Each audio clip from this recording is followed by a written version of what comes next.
국제사회도 윤석열 대통령의 계엄 선포에 즉각 반응했습니다. 주요국들은 상황을 면밀히 주시하겠다면서도 국회 결의에 의해 계엄이 해제된 것을 환영했는데요. 자세한 내용 보도국 연결해서 알아보겠습니다. 강재은 기자. 네, 미국에서는 백악관과 국무부, 국방부 등이 잇따라 입장을 내며 우려를 표하는 동시에 상황을 예의주시하고 있음을 강조했습니다. 백악관 국가안전보장회의 NSC 대변인은 이번 계엄 선포를 우려스럽다고 표현하는데요. 또 윤 대통령이 국회의 포결을 존중한 것에 대해 안도한다며 민주주의는 한미동맹의 근간이라고 강조했습니다. 우리나라의 계엄령 선포에 대한 부정적인 시각을 우회적으로 표현한 것으로 풀이됩니다. 앞서 NSC는 윤 대통령의 비상계엄 선포를 사전에 통지받지 못했다고 밝힌 바 있습니다. 지난 24시간 동안 한국 사항을 주시했다는 국무부는 이날 성명을 내고 윤 대통령의 계엄령 해제 발표를 환영한다고 밝혔는데요. 토니 블링컨 국무부 장관은 정치적 이견이 법치에 따라 평화적으로 해결되길 기대한다고 말했습니다.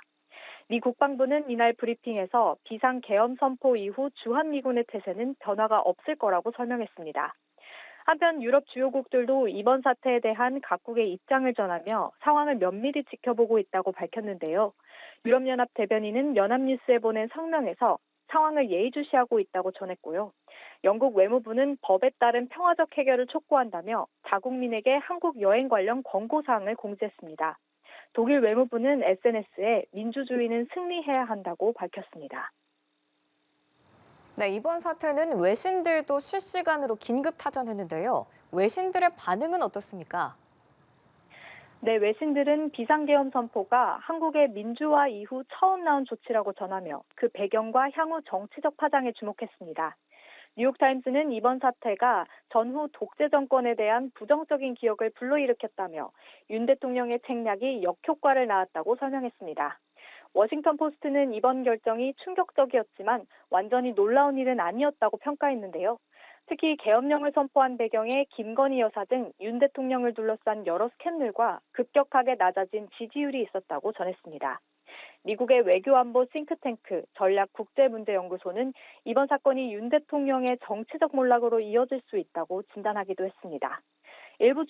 일본의 주요 언론들도 이번 사태를 신문 일면에 배치하는 등 비중 있게 다루는 한편 앞으로 한일 관계에 미칠 영향을 우려했습니다.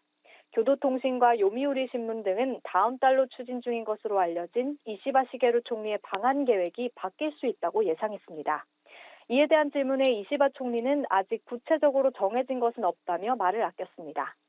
한편 최근 도널드 트럼프 미국 대통령 당선인의 최측근으로 부상한 일론 머스크 테슬라 최고 경영자도 관심을 보였는데요.